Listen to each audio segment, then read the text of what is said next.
Oh, dude, why is that so loud? Okay, I'm not going to talk about this in the review. We're just leaving it here. But that intro is deafening. Please, please tie your intro sounds into your sound settings. Oh.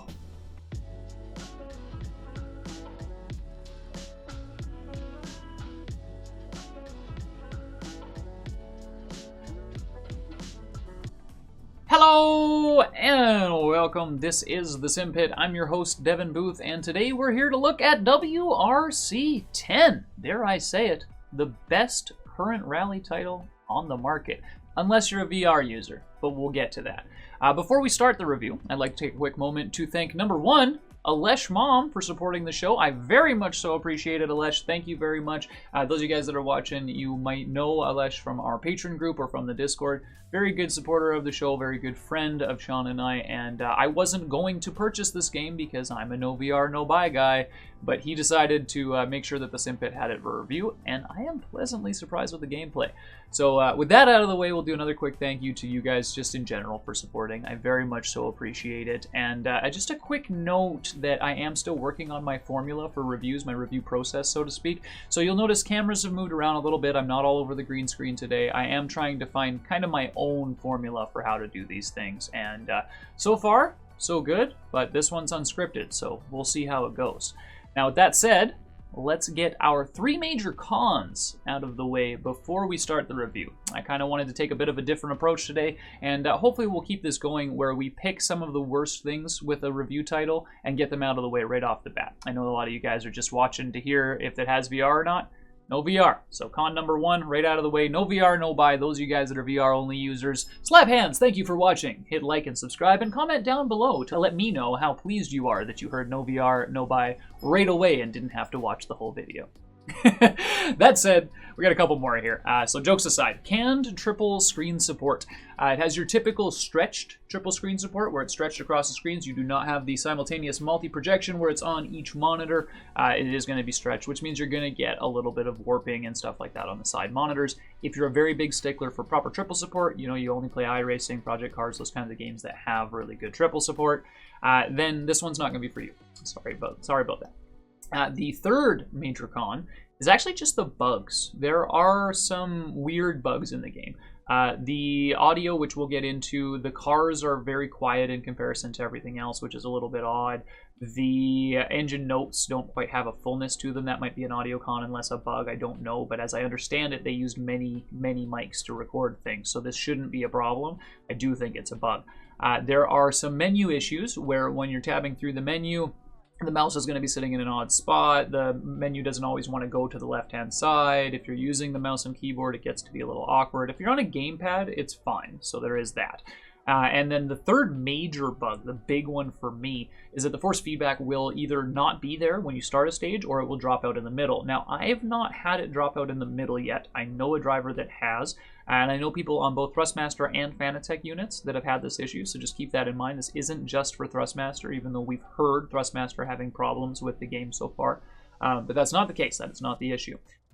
So the FFB drops out, but to fix it is very simple. You just tap on your pause button. 1, 2, real quick. Pause on pause. You don't have to sit in the menu or anything. Just pause on pause. FFB comes back and away you go. So basically, you start the stage. If you notice it's floaty, you tap, and then away you go. No problems. I have not had any issues mid-stage, like I said.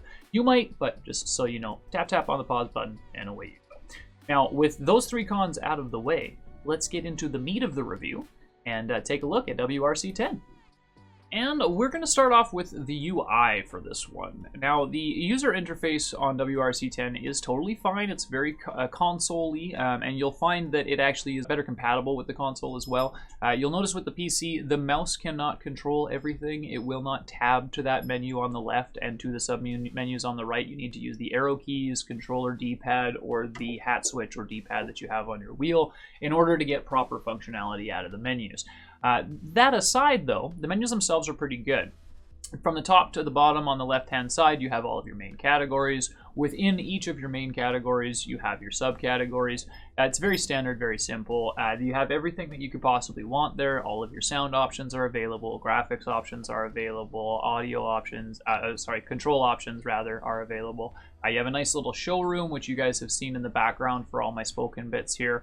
And on top of that, inside the sub-menus, they're actually organized really, really well. So in your top menu, you have your career mode options, your quick play options, all of your online options, including co-driver mode, which we'll get into. Very, very cool.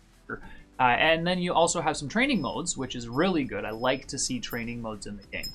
There are ways to get medals and stuff like that. There's no real direction in the training, but at least they have them there, which gives you some kind of practice mode. I do like to see that.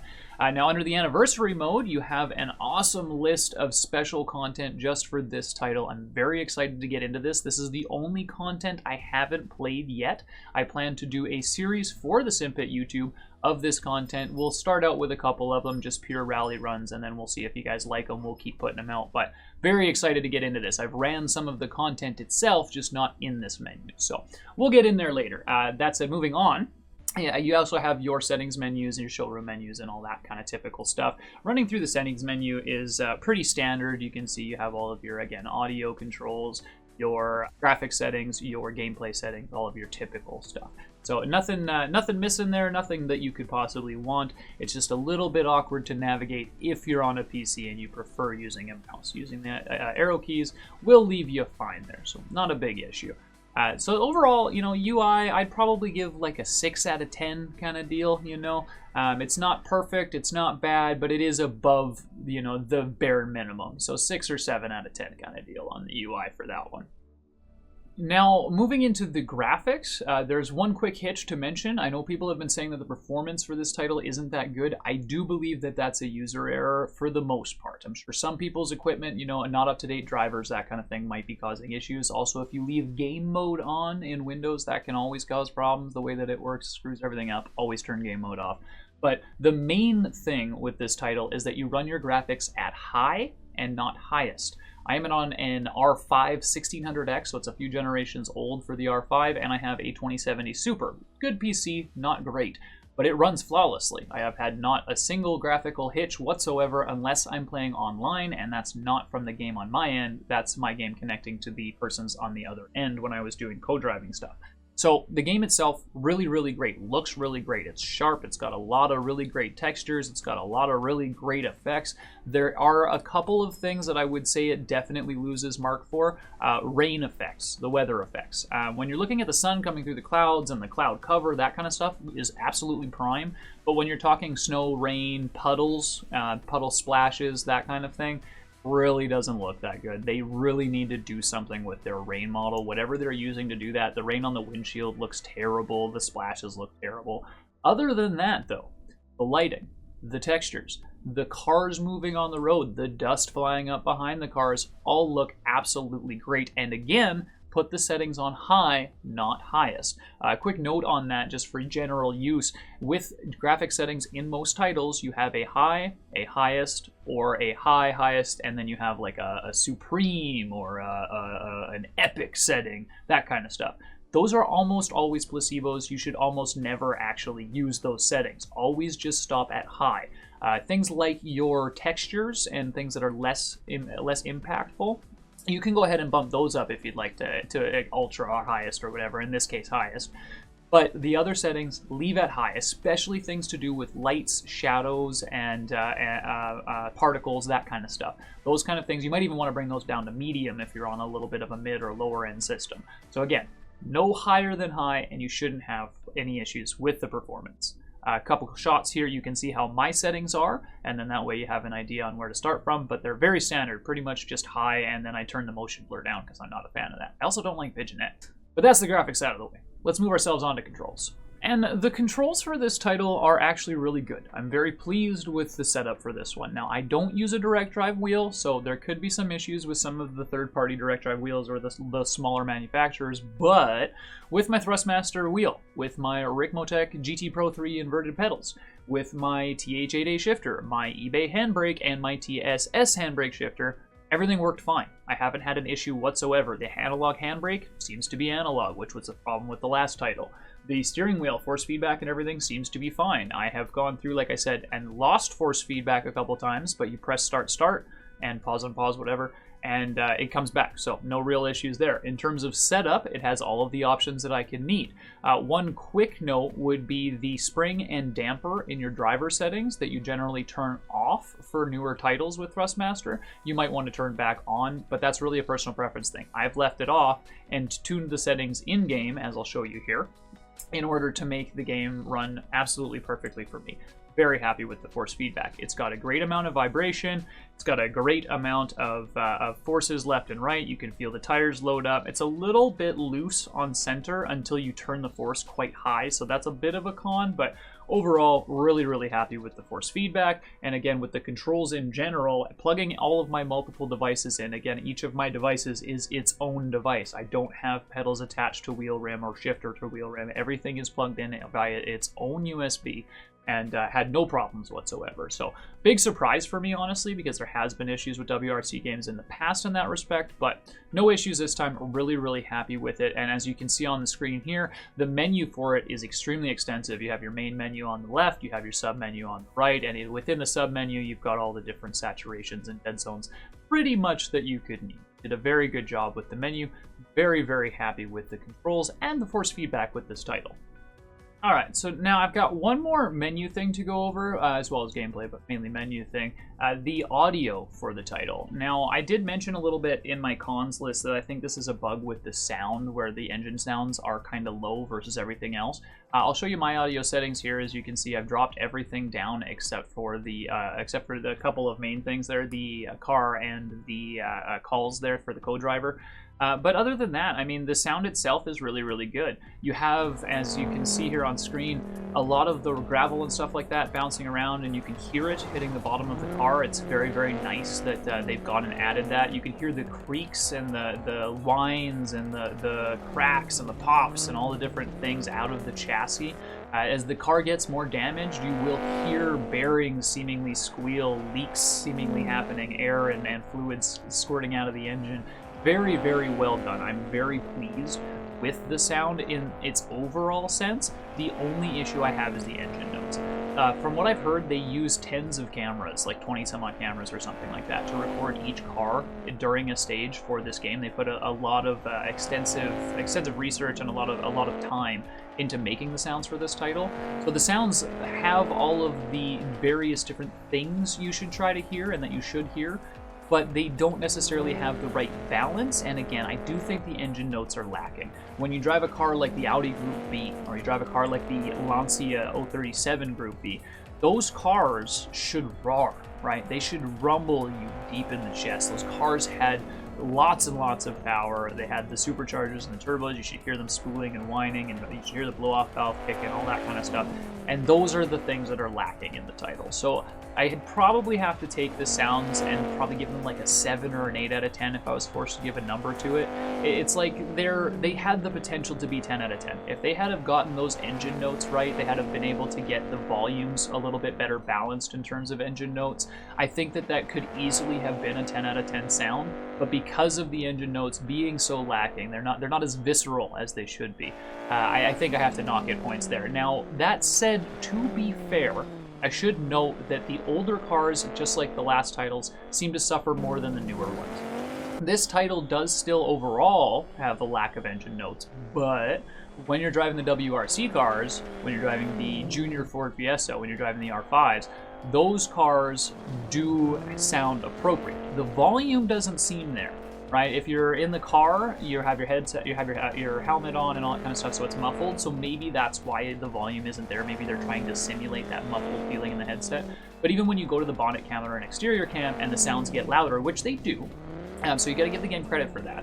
But when you go to those cameras and the sounds get louder, they still don't become that visceral, kick you in the butt kind of sound that you're expecting out of those cars, right? Even those little bubble rocket WRC cars, they may not have huge motors, but they are very turbocharged and they are very whiny and very loud. You know, when you watch a video on YouTube or Facebook of the current WRC cars running around on the various stages in the dirt and stuff like that, you hear the as it goes flying by. You hear the downshifts, right? All the different sounds that you get out of those cars. With this game, you pretty much just get like the whine, and it accelerates, and then it goes back down. It's very, that's it. It's a vacuum cleaner on steroids.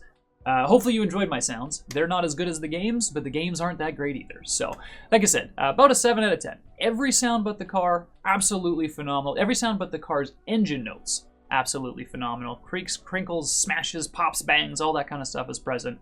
But the engine notes just seem lacking. So, dock at some points on that one. But overall, pretty good. I'm fairly pleased with it. Now, mentioning the sounds, we're kind of talking about gameplay, so we might as well get into the juice of the video, which is the gameplay. I'm very excited for this. And speaking of being very excited, there is very good reason. As always, WRC has delivered 100% the best stage presence that you can possibly get out of a title.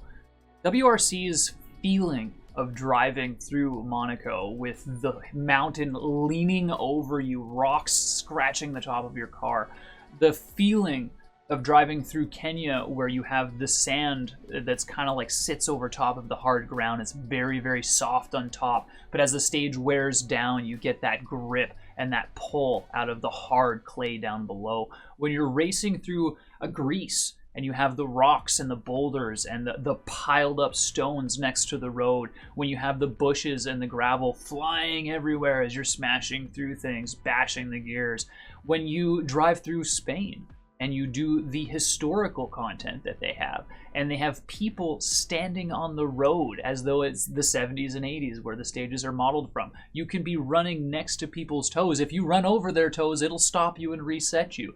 It's a little bit of a game breaker when it gets reset like that, but the fact that you start a stage in, say, the 81 version of I believe it's Spain, you start a stage on one of the 80s versions of the tracks, you hop into a Lancia 037 or the Audi Quattro, you rev it up on the line, you've got your handbrake pulled, you take off, and there are crowds of people surrounding you.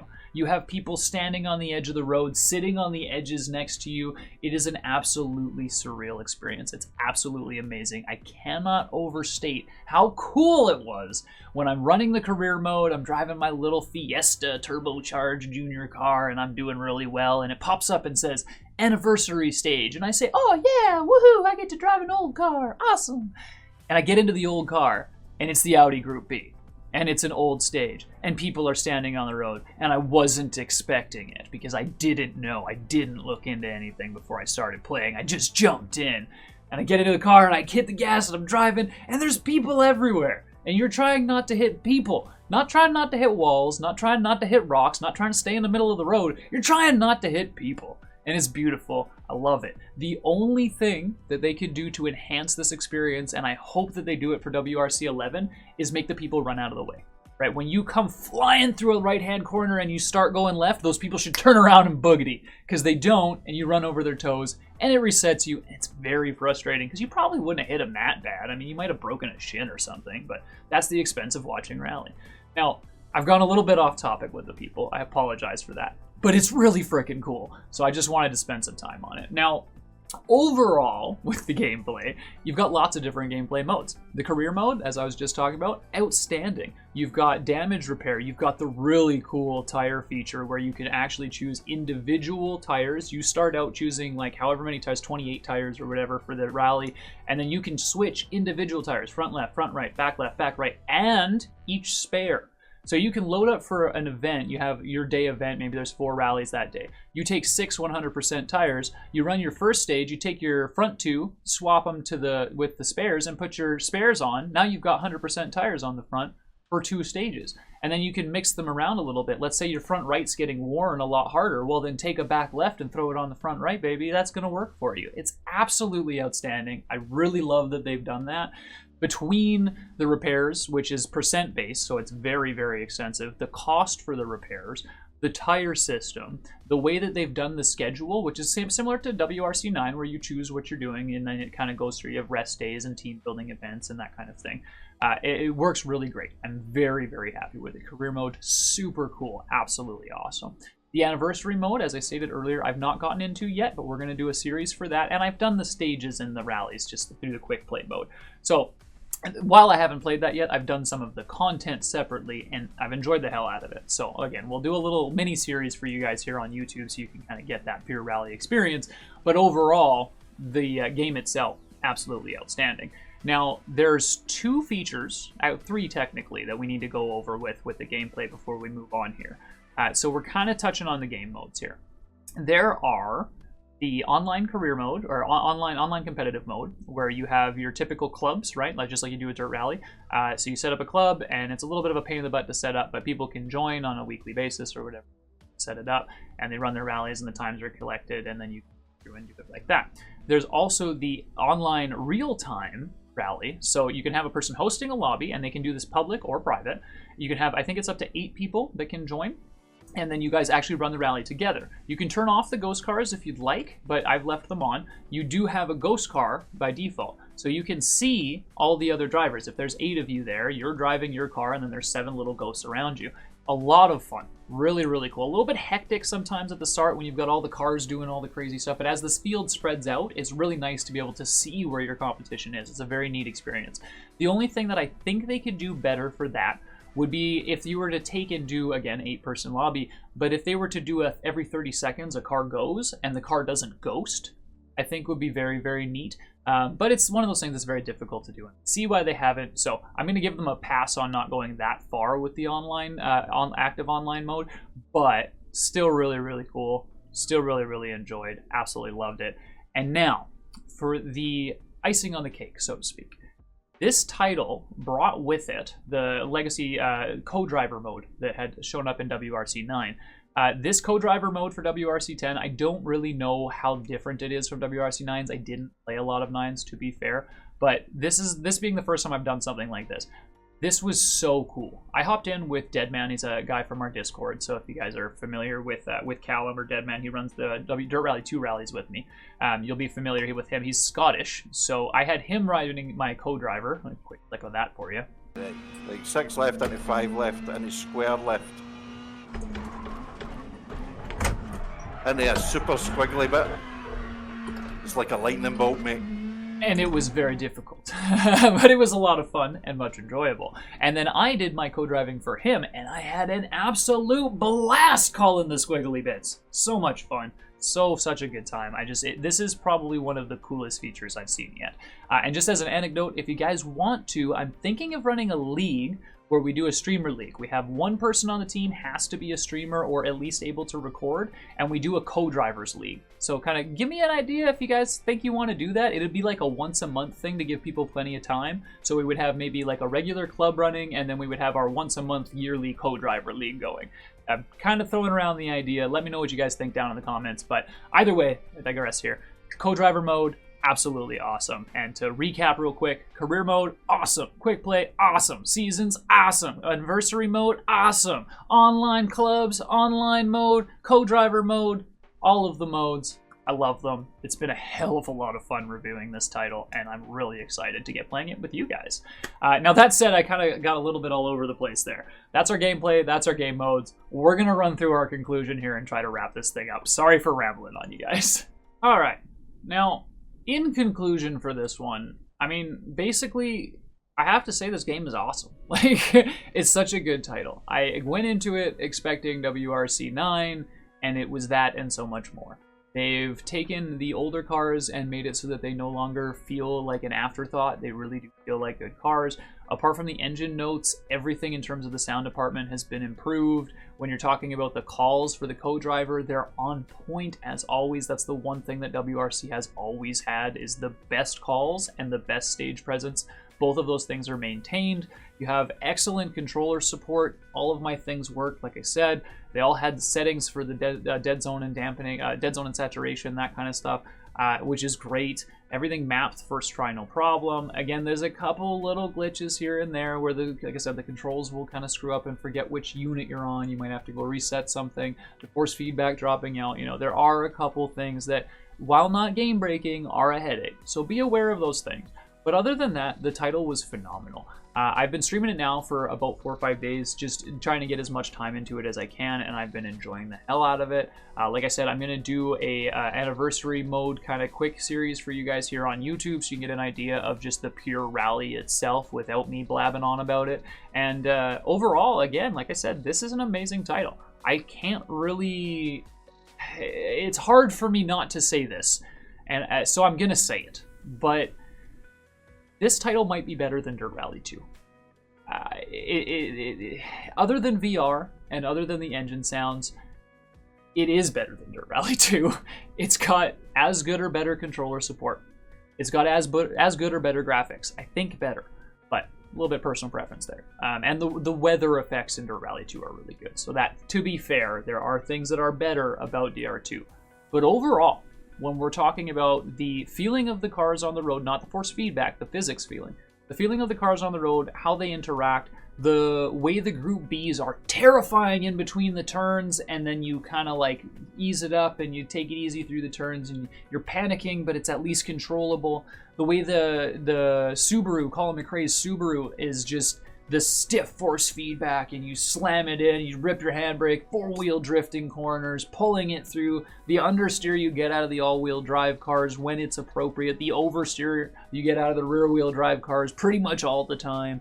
The way the front-wheel drive cars drive with the Fiestas and that, the way that the front wheels pull, you can pull your e-brake, leave your foot on the gas just a little bit and drag the rear end around the corner. All of the things that you feel you should be able to do with physics-wise in the game, you can do, and they feel appropriate. The stages, the sizing of the cars versus the roads, the way it feels, triples and single screen, everything is appropriate in that regard. And again, because of those things, I honestly think it's better than Dirt Rally 2. With that said, I honestly think there's not much left to say. I mean, saying it's better than Dirt Rally 2, that's a hell of a statement. So I think I'm just going to leave it there. We're going to give you guys a quick thank you. Big ol' slappy hands from my end. And I appreciate you guys. Thank you guys very much for coming to watch. Very much so appreciate it. If you could go ahead and comment down below letting me know what you think of the game, what you think of the review, whether or not you're going to grab it, and maybe even join the Discord. Again, that's linked down below. And post some videos of yourself running in it. We love watching them. A lot of the guys from the community do post videos on their YouTube and do streams on their Twitch channels and their YouTube as well. So it's always awesome to see the pit crew kind of coming out and doing stuff. So if you guys would like to, join the Discord down below and get yourself in there. And then last shout out for the patron, patreon.com/thesimpit. If you guys want to support what we're doing, that's the best way to do so. And with that said, that's everything, guys. Thank you very much for watching. This is the Simpit. I'm Devin Booth, and I'll see you on the track.